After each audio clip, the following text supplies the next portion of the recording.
तुमचं सहर्ष स्वागत आहे आपल्या अर्हन स्टडी फॉरममध्ये। विद्यार्थी मित्रांनो, मुंबई उच्च न्यायालय पदभरती जी आहे, तुम्हाला तुमचे मार्क, आन्सर की तुम्हाला किती मार्क्स येत आहे, फायनल आन्सर की सुद्धा येणार आहे। काही विद्यार्थ्यांचे जे आन्सर आहेत ते वाढतील, काही विद्यार्थ्यांचे आन्सर किंवा आन्सर चुकीचे असले तर त्यांचे मार्क्ससुद्धा कमी होतील। अशा पद्धतीने क्लर्क पदासाठी काही विद्यार्थ्यांना 45+ मार्क आहेत। त्या विद्यार्थ्यांना दुविधा आहे की टायपिंग करावी की नाही करावी। काही विद्यार्थ्यांना 55+ मार्क आहेत, त्या विद्यार्थ्यांनी टायपिंग करावी की नाही सुचत नाही आहे, कट ऑफ किती लागू शकतो। या संपूर्ण जी गोष्ट आहे त्यावर आपण चर्चा करणार आहोत। व्हिडिओ शेवटपर्यंत बघा, तुम्हाला काही गोष्टी क्लिअर होतील, कितीपैकी किती मार्क्स तुम्हाला लागणार आहेत। ज्या विद्यार्थ्यांचा प्रिव्हियस जो पदभरतीचा अनुभव आहे त्याच अनुभवाच्या बेसिसवर जो आहे तो आपला व्हिडिओ असणार आहे। विद्यार्थी मित्रांनो, मुंबई उच्च न्यायालय पदभरती म्हणजे जे क्लर्क विद्यार्थी जे पात्र असतील किंवा ज्या विद्यार्थ्यांना चांगले मार्क्स येत असतील, ज्यांना 70+ मार्क येत असतील किंवा ज्यांना चांगले मार्क्स येत असतील, गुण चांगले येत असतील, त्यांनी टायपिंगमध्ये कशा पद्धतीने आपला स्कोअर असेल किंवा मुलाखतीमध्ये आपल्याला पुढे जाता येईल, या अनुषंगाने हा व्हिडिओ असणार आहे। तत्पूर्वी विद्यार्थी मित्रांनो, तुम्ही जर नवीन असाल चॅनलवर तर चॅनलला सबस्क्राईब करून घ्या, जेणेकरून तुम्हाला अशाच पद्धतीचे अपडेट्स वेळोवेळी मिळत जातील। मग आता काही क्वेश्चन आहेत, ते क्वेश्चन मी आणलेले आहेत, त्या क्वेश्चनचे आन्सर अगोदर आपण पाहूयात, जेणेकरून तुम्हाला समजून जाईल की आपला जो पूर्ण बेस आहे किंवा आपला जो व्हिडिओचा जो मोरल असेल किंवा व्हिडिओचं जे क्रक्स असेल ते तुम्हाला समजण्यात थोडंसं हेल्प होऊ शकतं। चला विद्यार्थ्यांनो, मग ते क्वेश्चन मी तुम्हाला दाखवण्याचा प्रयत्न करतो की ते क्वेश्चनचे आन्सर आपण स्टेप बाय स्टेप घेणार आहोत। क्वेश्चनसुद्धा आपण विद्यार्थ्यांचेच घेतलेले आहेत। विद्यार्थ्यांनी पर्टिक्युलर जे मेल असतील, टेलिग्राम असेल किंवा आपल्या विविध व्हिडिओमार्फत जे कमेंट्स आलेले आहेत त्यामार्फत मी ते क्वेश्चन घेतलेले आहेत आणि त्यांचेच आन्सर मी तुम्हाला देणार आहे। हे बघा विद्यार्थी मित्रांनो, काही क्वेश्चन जे आहेत ते मी आणलेले आहेत। मुख्य केंद्रबिंदू म्हणजे काय, तर महत्त्वाचं म्हणजे काय तर क्लर्क पदासाठी फायनल आन्सर की कधी येईल त्यावर आपण चर्चा करणार आहोत। त्यानंतर टायपिंग कशी होते त्याबद्दल चर्चा करणार आहोत। 20 पैकी मार्क्स कसे विभागले जातात त्याच्यावर आपण चर्चा करणार आहोत। मुलाखत पात्र होण्यासाठी काय करावे, 50, 55, 60, 65 मार्क्स आहेत, काय करावे सुचत नाही, हे सुद्धा आपण चर्चा करणार आहोत। क्लर्क परीक्षा कुठे होईल हा सुद्धा एक क्वेश्चन आहे विद्यार्थ्यांचा, तो सुद्धा मी घेतलेला आहे। तर महत्त्वाचं म्हणजे काय विद्यार्थी मित्रांनो, तर प्रश्न आहे तुमचा क्लर्क पदासाठी फायनल आन्सर की कधी येईल। तर विद्यार्थी मित्रांनो, आता तुमची जी आहे फर्स्ट आन्सर की आलेली आहे, त्यामध्ये काही विद्यार्थी ऑब्जेक्शन घेतील, काही विद्यार्थ्यांचे मार्क्स बूस्ट होऊ शकतात, काही विद्यार्थ्यांचे मार्क्स जे आहेत ते डिक्लाइन होऊ शकतात, परंतु काहीच विद्यार्थ्यांचे मार्क्समध्ये चेंज होणार नाही। कारण जे विद्यार्थी ऑब्जेक्शन घेतील तो क्वेश्चन किंवा जो क्वेश्चन ऑब्जेक्शनमध्ये असेल त्याचे मार्क्स तुम्हाला मिळतील। अशा पद्धतीने फक्त 2 ते 4 मार्काचाच फरक तुम्हाला तुमच्या कट ऑफमध्ये दिसणार आहे किंवा कुठल्याही प्रकारचे चेंजेस काय आहेत ते होणार नाही आहेत। मग आता विद्यार्थी ऑब्जेक्शन घेतील, त्यावर आन्सर की असेल जी तुमची फायनल की ती लवकरात लवकर येण्याचे चान्सेस आहेत। आता ऑब्जेक्शनची विंडो असेल तुमची, 3 दिवसाची ऑब्जेक्शन विंडो त्यांनी दिलेली होती, तीसुद्धा तुमची क्लोज झालेली असेल। त्यानंतर मग क्लर्क पदासाठी फायनल की आन्सर की सुद्धा लवकरात लवकर येण्याचे चान्सेस आहेत।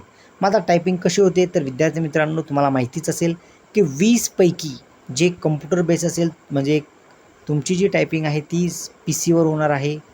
त्यानंतर एक तुमचा जो पॅसेज असेल तो पॅसेज तुम्हाला टाईप करावा लागतो। त्यानंतर 20 मार्काचा तो पॅसेज असतो, तर त्यामध्ये तुमचे जे समजून घ्या, काही विद्यार्थी आता समजा एक पॅसेज आहे तुमचा, त्या पॅसेजमध्ये काहीतरी तुमचा न्यूमेरिकल बेस असेल किंवा व्यवस्थित तो तुमचा पॅसेज असेल, ते पॅसेज टाईप करताना समजा काही विद्यार्थ्यांनी शेवटचं जे पॅरेग्राफ असेल तो जर मिस केला असेल, तर त्याचे जे मार्क्स आहेत किंवा त्याचे जे संपूर्ण मार्क्समधून किती तुमचे वजा होतील या अनुषंगाने तुम्हाला 20 पैकी मार्क जे आहेत ते विभागले जातात। समजा तुमचे 5 एरर असतील तर तुमचा 1 मार्क कट होईल। समजा तुमचे 4 एरर किंवा तुमची एखादी पूर्ण लाईनच्या लाईन जर चालली गेली असेल तर ते सुद्धा तुमचं एररमध्ये येतं। त्या अनुषंगाने तुम्हाला मार्क जे आहेत ते तंतोतंत किंवा ॲक्युरसीनुसार तुम्हाला मार्क मिळत असतात। 20 पैकी मार्क असे विभागले जातात की समजा तुमचा पॅसेज जर व्यवस्थित तुम्ही टाईप केला, त्यामध्ये कुठल्याही प्रकारचे एरर नसतील, तर तुम्हाला 20 पैकी 20 मार्क मिळू शकतात। परंतु जर समजा तुम्ही काही एरर केले, काही स्पेलिंग मिस्टेक केली किंवा व्यवस्थित तुम्ही काही पॅरेग्राफ जर तुम्ही पूर्ण मिस केले, काही पॅरेग्राफ तुमची इनकम्प्लीट स्वरूपाचा तुमचा पॅसेज असला, अशा पद्धतीने तुमचं जर पॅसेज असला तर त्या पॅसेजची परत त्याची प्रिंट निघते, तर प्रिंट काढून तुमचा रोल नंबर टाकून तिचा व्यवस्थित ठेवतात।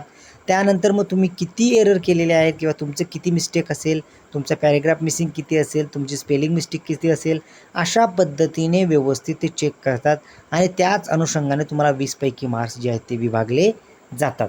मग तुमचा स्कोर किती येतो त्या अनुषंगाने तुमचा जो पॅसेज असेल तुम्ही ज्या पद्धतीने दिलेला असेल त्यापैकी तुम्हाला मार्क मिळतात. मग आता मुलाखत पात्र होण्यासाठी काय करावं, तर व्यवस्थित एकच तुमचा आन्सर असेल ते म्हणजे काय, तर टायपिंग व्यवस्थित करायचं. कारण टायपिंगशिवाय तुम्हाला पर्याय नाही आहे. समजा विद्यार्थी मित्रांनो जर त्यांनी रेशो जर वाढवला, कारण मी भरपूर व्हिडिओमध्ये तुम्हाला सांगण्याचा प्रयत्न करत आहे. रेशो जर त्यांनी वाढवला, कारण नागपूर पदभरतीचं उदाहरण देताना मी तुम्हाला सांगत आहे की भरपूर विद्यार्थ्यांना चांगले मार्क्स होते, 64चा कट ऑफ लागला. त्यानंतर विद्यार्थी मित्र जेव्हा टायपिंगला गेले तेव्हा टायपिंगमध्ये विद्यार्थ्यांना असे मार्क होते 0, 6, 3, 2, 2.5, 1.5 अशा स्वरूपाचे मार्क होते. त्याचा जर विचार जर मुंबई उच्च न्यायालयाने जर केला तर रेशो वाढवू शकतात आणि त्या अनुषंगाने विद्यार्थ्यांना बोलवून कट ऑफसुद्धा कमी होण्याचे चान्सेस आहेत. म्हणजे 55+ ते 60+ जे विद्यार्थ्यांना मार्क असतील त्या विद्यार्थ्यांनी आजपासून किंवा आत्तापासून त्यांनी टायपिंगला सुरुवात करायची आहे. मग आता भरपूर विद्यार्थी असा सुद्धा प्रश्न विचारतात, त्या प्रश्न मी घेतलेला नाही आहे की टायपिंगमध्ये पॅसेज कुठून घ्यायचा. तर भरपूर विद्यार्थी मित्रांनो बघा, तुम्ही कुठलाही न्यूजपेपर तुम्ही टाईप करा गुगलमध्ये, समजा द हिंदू करा किंवा इकॉनॉमिक्स टाईम करा, त्याचं जे एडिटोरियल डिस्कशन असतं त्यामध्ये तुम्ही जो तुमचा पॅसेज असेल 400 शब्दांचा असेल किंवा 400 वर्डचा असेल किंवा 400 लेटरचा असेल, जो सिलेबसमध्ये दिलेला असेल तेवढं तुम्ही व्यवस्थित पॅसेज घ्या. त्यानंतर त्या पॅसेजला तुम्ही टाईप करण्याचे व्यवस्थित ट्राय करा. जे न्यूजपेपरमधून मी तुम्हाला का सांगतो, कारण न्यूजपेपरमध्ये जे शब्द असतात, जे तुमचा पॅसेज असतो तो करंट बेसिसवर विचारू शकतात किंवा त्यांनी जो टाईप केले जे प्रिव्हियस जे त्यांचे आहेत पॅसेज, म्हणजे प्रिव्हियस जे त्यांचे पॅरेग्राफ असतील किंवा त्यांचे जे पॅसेज आहेत ते तुम्हाला ते देऊ शकतात. परंतु प्रॅक्टिस करताना जर तुम्ही अशी प्रॅक्टिस केली तर इझी स्वरूपात जर समजा तुम्हाला पॅसेज आला किंवा तुम्हाला टायपिंगमध्ये आलं तर मग तुम्हाला ते खूप सोप्या स्वरूपात जाऊ शकतं.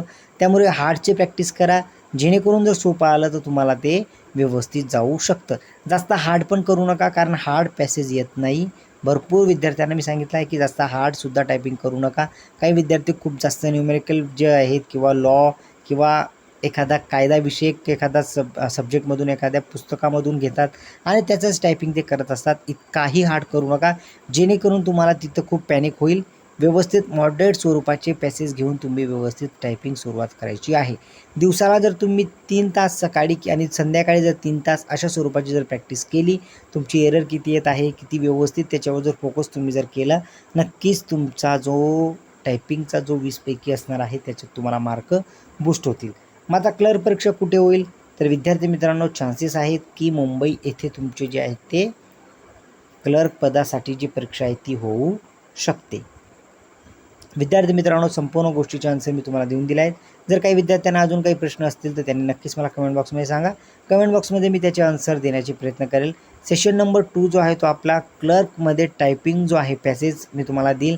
त्यानंतर तुमची टायपिंग कशी बूस्ट करायची किंवा स्पीड कशी बूस्ट करायची त्यावर आपला सेशन 2 असणार आहे. आणि सेशन 3 आपला मुलाखती संदर्भात असणार आहे.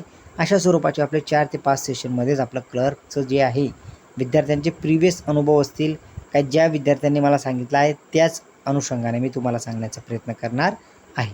चला विद्यार्थ्यांना आता मी तुमची रजा घेतो. जय हिंद.